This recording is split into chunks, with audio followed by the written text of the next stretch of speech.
Hey guys, Chad back with you.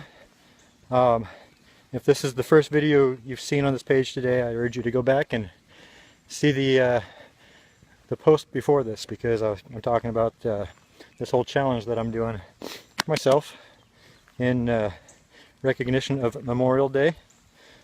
At times I get my holidays confused, and you might catch me say Veterans Day now and then. But I just completed my second annual tradition for Memorial Day.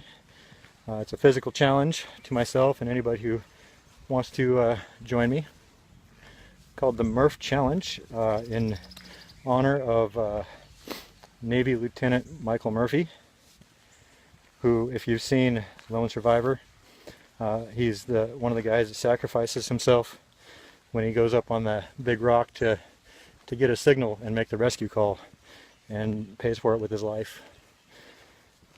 So one thing that Michael Murphy apparently always did at noon was he'd run a mile, and it was usually breakneck speed. This is all while wearing 20 pounds of body armor like I'm wearing here. I got ballistic plates in front and back, and this weighs 23 pounds. You can see me verify that weight in the previous video.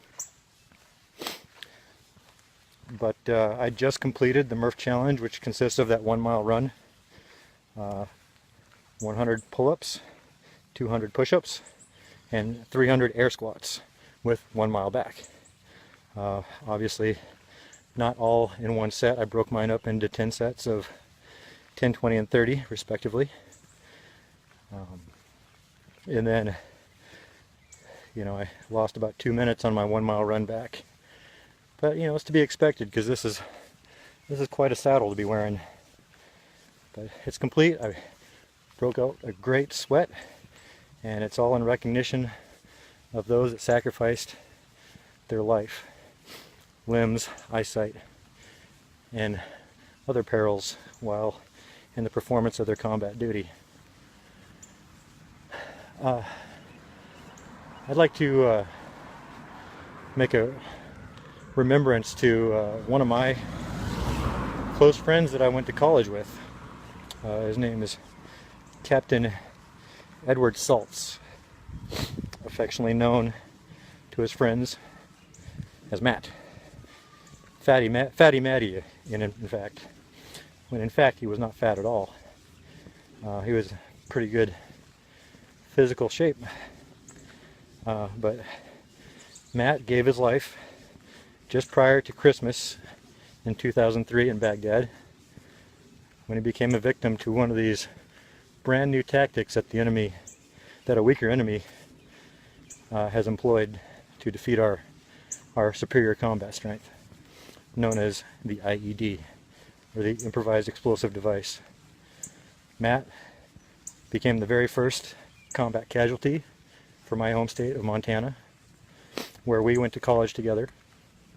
And one of the things that I like to remember about Matt while in college was he had this belief.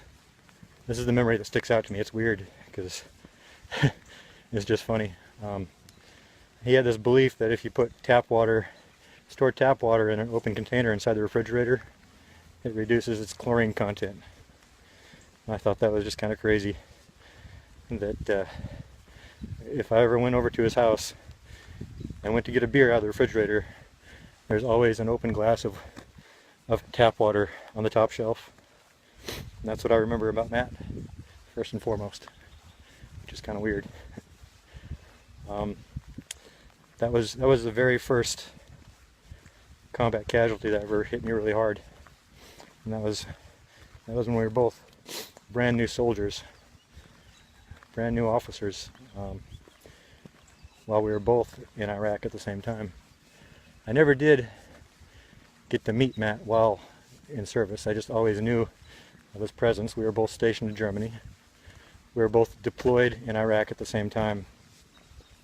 But since college, we'd never had a chance to link up.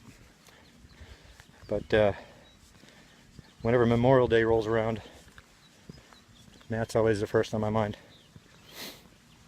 followed by, one of my very first soldiers, Sergeant First Class Rudy Salcido. He had gone on, after I'd known him, he'd gone on into the National Guard. I think it was in California, and I found out through the grapevine that he had also been killed, also in an IED.